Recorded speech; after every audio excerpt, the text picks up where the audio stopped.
This lesson's all about how to write a specification. And before we can write one, we need to have a clear idea of what the term specification actually means and what a good one looks like. So for a little starter task, I know it says to read through the specification below, but I'm going to read through it for you. And as I'm reading, I'd like you to think, what do you think this product actually is? So I'm going to start off with the aesthetics here. Aesthetics. Should have an organic aesthetic, as this was the most popular choice from my market research for themes. This would also make it suitable for an outdoor environment. Function. Must be able to have two people sat at one time to ensure it can be used in a communal space. There should be a flat surface that can be used as a table somewhere on the product. This could either be in the middle or either end. This is also a specific need my client asked for. Material. Must be made mostly from a sustainable material, such as timber. This was the most preferred choice from my market research and will help with keep the aesthetic organic. Must have a finish for outdoor use, which will help the product have a longer lifespan. Client. Must be anchored firmly to the ground so it cannot be easily moved. This is also for security reasons. So have a quick think. What do you think this product actually is?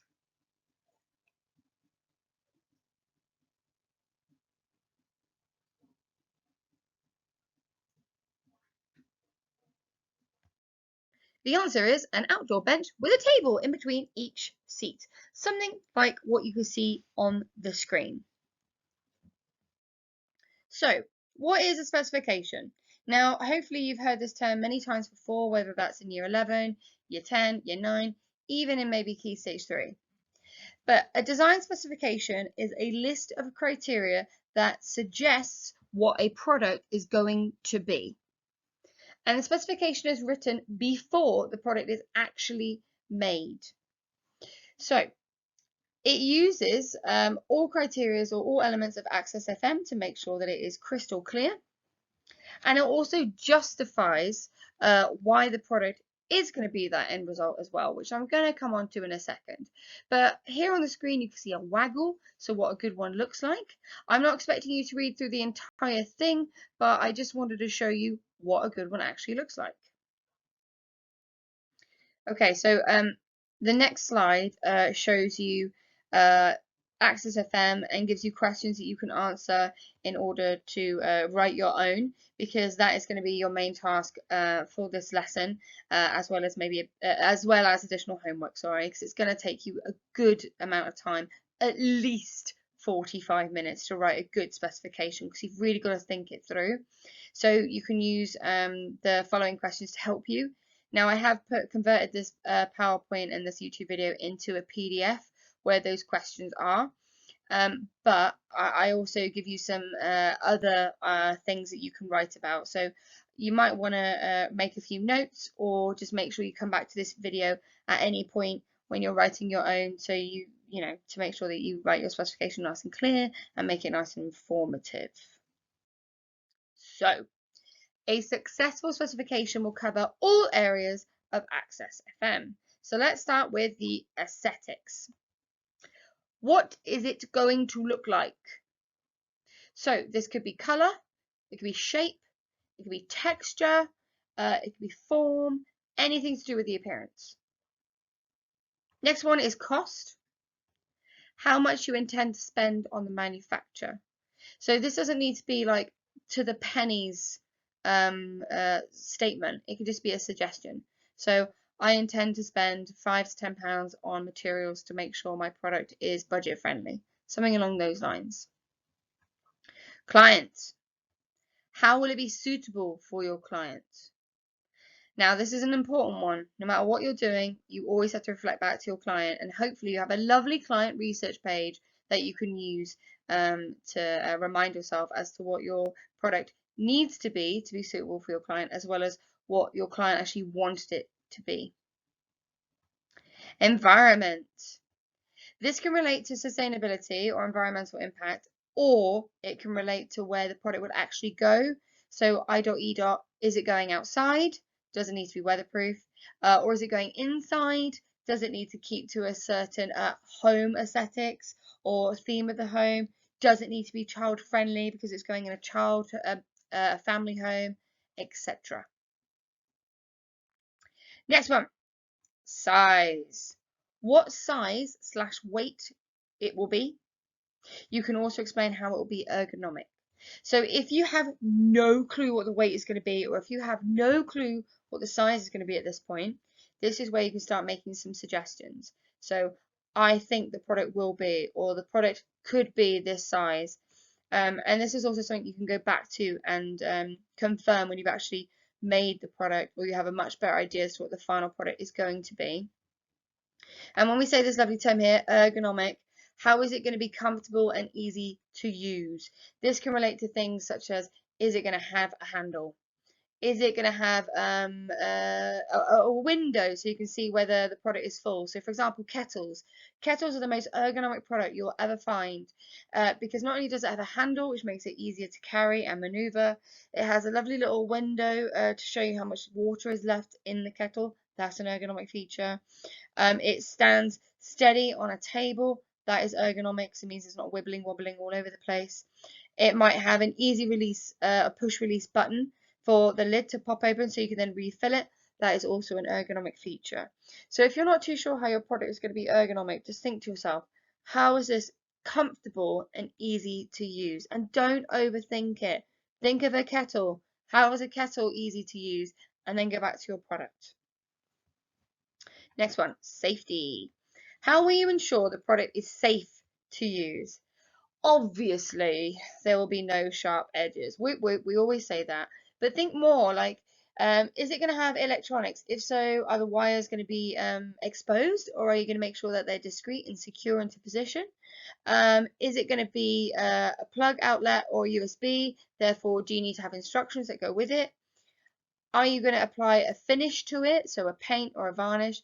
And is that going to be toxic free? Is it going to be food safe? Things like that. Function. What will it actually do? Now for this one, do not be afraid to state the captain obvious. People always overthink this one.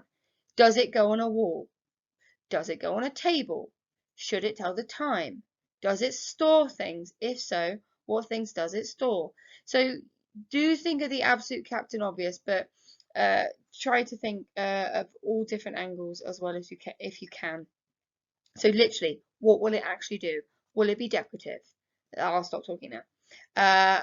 Final one, materials. What will it be made from? Don't just say wood or plastic or metal. Use specifics. My product will be made from natural timber, such as.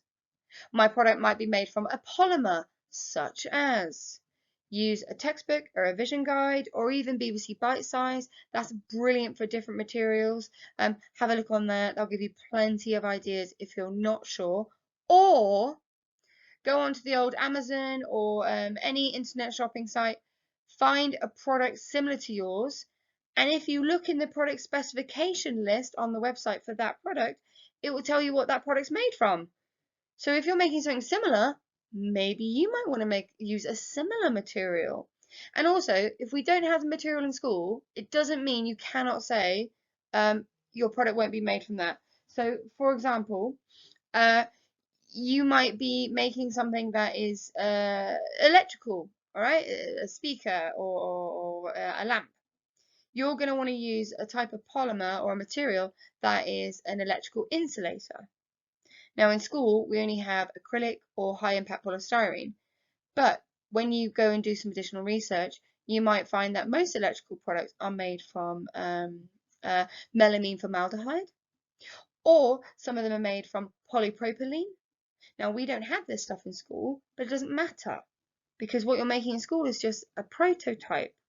This is what your real thing would actually be. If you're going to make the actual real deal in the big wide world, what materials would you want to use? So you can state things that we don't have in school. I've had people in the past saying that they like to use bamboo.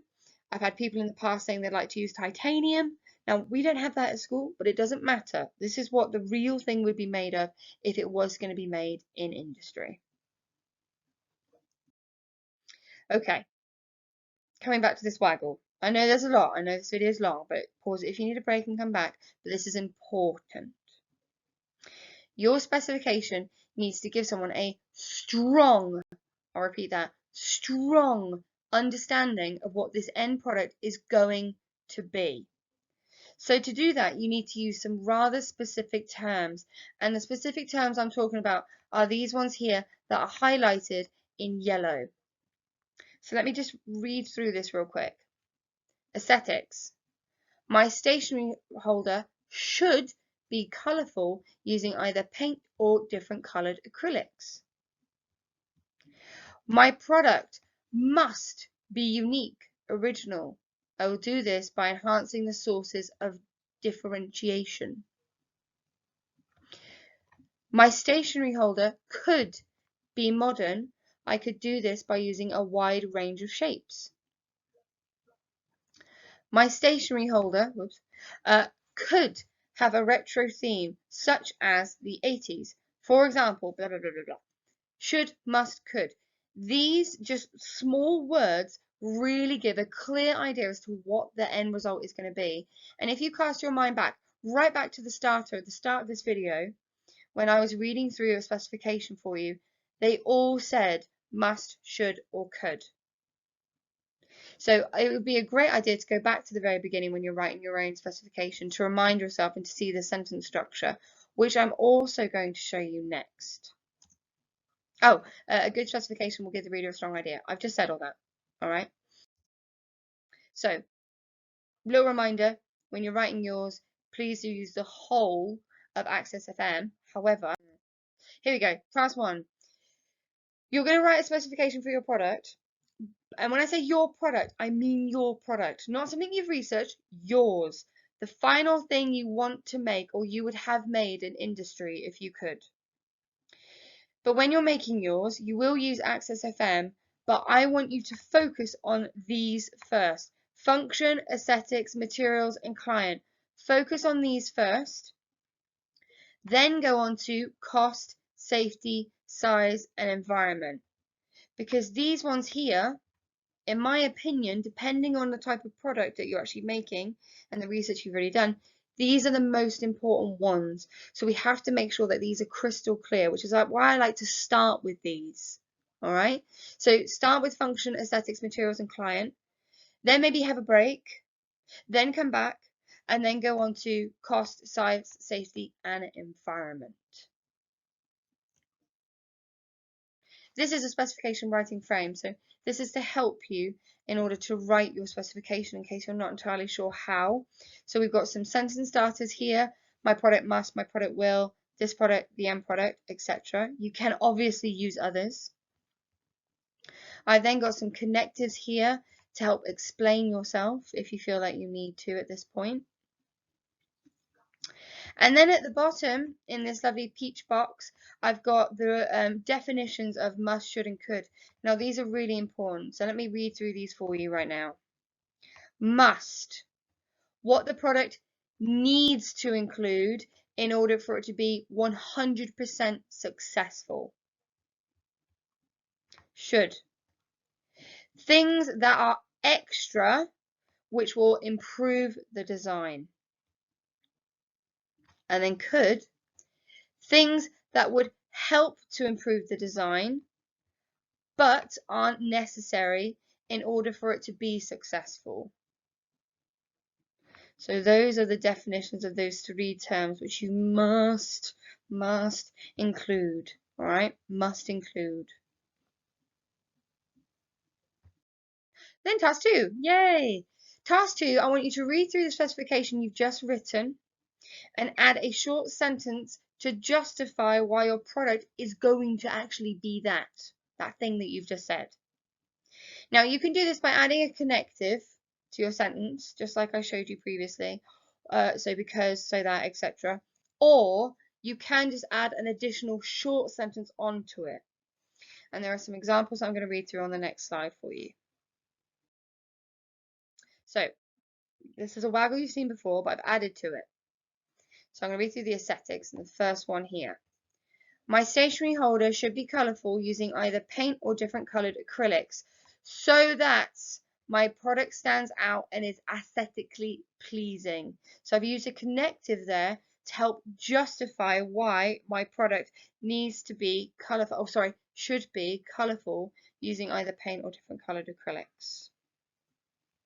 Let's go for the next one. My product must be unique or original. I will do this by enhancing the sources of differentiation.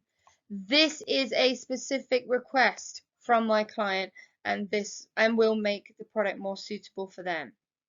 So again, short sentence there. So I did a full stop and then I added a short sentence rather than a connective because I thought it just sounded better. Next one. My stationery holder could be modern. I could do this by using a wide range of shapes. I have chosen to add modern to the aesthetics as this was a popular choice from my market research and will make my product more appealing to a wider market. So I've linked back to some previous research that I've done. So you would have done a product analysis and market research, hopefully. And again, I've done a short sentence here rather than a connective because I felt like it was better. Next. My stationery holder could have a retro theme such as the 80s. For example, my product could be shaped as a Rubik's Cube because it would suit my client's bedroom. So this was already something that was already added to the specification. I didn't actually add this on. So if you actually go back and look at the waggle that I first showed you, because this is all the same thing, like you see the Rubik's Cube there, look, this is all the same from the same waggle, but that was already added on. I just made it bold. Okay, so good examples here as to how you can make your design specification justified. This is just another way that you can justify your specification. So if you didn't want to, if you're concerned about the amount of writing or you weren't too keen on having to do all the writing, this is just a way that you can make it shorter, but still clear and still to the point. Because remember, we don't like waffle. We don't like things that are unnecessary, but you must make sure that your writing is informative. It must be valuable. So I won't read through all of them. I'll just read through the first one. So you might want to pause the video after I've read it so you can read through the remaining. But if we go through aesthetics here, look. My product must be chrome. And I've done a little dash here. This was a popular choice for my market research and approved by my client. So a really short sentence there, really unbelievably short, but I've made my statement, which was my product must be chrome, and then I've justified it. This was a popular choice from my market research. So this might be a nice way to lay out your specification if you're working on pen and paper and you don't have anything to type with and you're concerned about handwriting or anything like that. And then also just a little reminder here, to justify, I'm going to make links to, or you could make links to, your design brief, your market research, your client research, any secondary research that you may have done, so internet research, your design pages, as well as your product analysis. So basically, anything and everything you have done before this moment. And again, specification writing frame to remind you of sentence starters, connectives, and the must and the should and the could. And again, this is a PDF as well, so don't start frantically writing. There is a PDF available on ePraise and or Teams.